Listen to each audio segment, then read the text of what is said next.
Nicolas Pécourt, bonjour. Bonjour. Vous êtes directeur de la communication et de la RSE du Crédit Foncier et vous publiez une étude dont le titre résume bien la problématique. Les résidences secondaires font-elles encore rêver?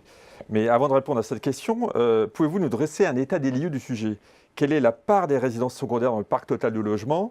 Combien de Français en possèdent? Effectivement, deux approches possibles. La première approche, c'est quel est le nombre de résidences secondaires. Le nombre de résidences secondaires, on est à 3,4 millions de résidences secondaires, si l'on prend les dernières publications de l'INSEE. 3,4 millions de résidences secondaires, c'est très exactement 10% du parc total.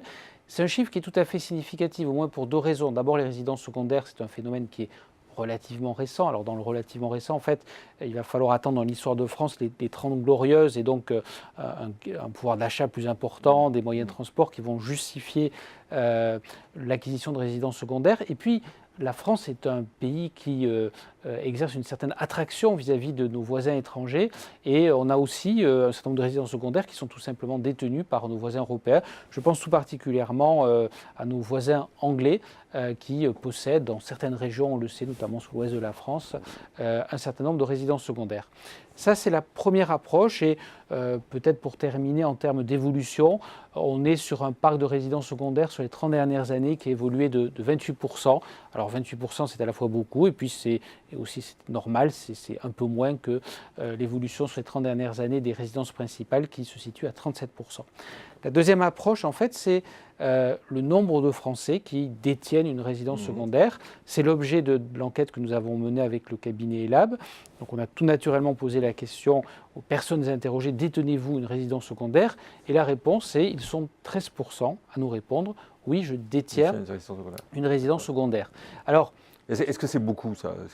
C'est un chiffre qui est significatif oui. Et c'est un chiffre en fait qui évolue également en fonction d'un certain nombre de critères. Bon, évidemment, il y a l'âge. Parmi les plus jeunes, chez les 25-34 ans, ils sont 7%, lorsqu'ils sont 19% chez les 65 ans et plus. Et puis un deuxième critère également, qui n'est pas une surprise, on a davantage de détenteurs de résidences secondaires chez les gens qui possèdent déjà leur résidence principale que chez les locataires. Comment on explique ce phénomène de possession beaucoup plus forte à un âge avancé, on dira? On peut l'expliquer peut-être de deux façons. La première, c'est que plus on avance en âge, plus vos revenus, votre patrimoine augmente et plus il est facile naturellement d'acquérir une résidence secondaire. Ça, c'est le premier élément. Le deuxième élément, et c'est également un des enseignements de notre enquête, c'est que lorsque vous regardez les modalités d'acquisition, on est à 73% sur un achat et on est à 26% sur un héritage, une donation. 26%, c'est très significativement supérieur à la part naturelle d'héritage-donation pour les résidences principales. Et donc là, on voit bien le facteur âge, puisque évidemment, plus vous avancez en âge et plus vous êtes susceptible d'avoir bénéficié d'une donation ou d'un héritage. Alors, où ces résidences secondaires sont-elles situées en France? Alors, ces résidences secondaires sont situées, alors d'abord en France, puisqu'on est à 92% des résidences secondaires détenues par des Français en France et 8% à l'étranger. Je vous la proximité, clairement. Donc, la proximité, on est dans un pays qui offre de très nombreux atouts, notamment en termes de lieux de vacances, et donc tout naturellement, à 92%, c'est la France. Lorsqu'on regarde de façon plus fine, les 5 régions les plus méridionales concentrent 60% des résidences secondaires, et la première région en termes de nombre de résidences secondaires, c'est l'Occitanie.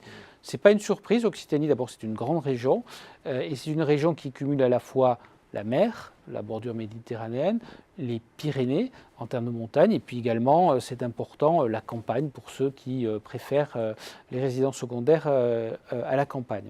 En termes plus généralement d'objectifs ou de localisation en général, on a 40% aujourd'hui des résidences secondaires qui sont détenues au bord de la mer et 26% à la montagne. Ce sont vraiment les deux premières destinations. Et puis après, il y a également la campagne. Et puis, il y a également des résidences secondaires qui se trouvent dans des villes ou des grandes villes. Et puis peut-être un dernier élément pour terminer ce panorama.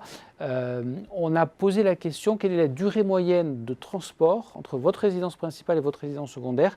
On est sur une durée moyenne de 4 heures, mais une durée moyenne qui est nettement plus élevée en Île-de-France, puisqu'on est à 6 heures. pour des raisons assez évidentes. Alors venons-en au sujet de la question que pose cette étude, c'est est-ce que les résidences secondaires font toujours rêver? Très concrètement, est-ce que les Français qui n'en possèdent pas voudraient vraiment en acheter une? Les résidences secondaires font toujours rêver. On a donc posé la question à tous ceux qui nous répondaient qui ne possédaient pas de résidence secondaire s'ils souhaitaient en acquérir une. Et la réponse, eh bien, c'est que 4 Français sur 10, 40%, déclarent qu'ils souhaitent acquérir une résidence secondaire. Et cette aspiration à l'acquisition de résidence secondaire, elle varie là aussi selon plusieurs critères. On peut en retenir 2. Il y a l'âge. Alors là, c'est l'inverse de ce qu'on décrivait tout à l'heure. Plus on est jeune, et plus on souhaite acquérir une résidence secondaire, et puis plus on avance en âge, et moins on désire acquérir une résidence secondaire, parce que peut-être tout simplement on a décidé de ne pas en acquérir une. On y a renoncé, ouais, voilà. Ouais. Et puis le deuxième critère, qui n'est pas une surprise, c'est la taille de l'agglomération. Plus on habite dans une agglomération importante, je pense en particulier à l'Île-de-France, et plus le désir d'acquisition de résidence secondaire est fort. Besoin de s'évader. On a besoin de s'évader, et puis c'est aussi les agglomérations les plus importantes, les lieux où le pouvoir d'achat est le plus important. Alors on a également interrogé donc, ces personnes en leur disant mais où souhaiteriez-vous acquérir cette résidence secondaire? Souvenez-vous, tout à l'heure on était à 40% du parc de résidences secondaires au bord de la mer. Aujourd'hui, parmi ceux qui souhaiteraient acquérir une résidence secondaire, 60%, 6 sur 10, nous déclarent vouloir l'acquérir au bord de la mer. Eh bien, Nicolas Pécaud, merci pour ce point très précis sur ce sujet français des résidences secondaires. Merci à vous. À bientôt. À bientôt.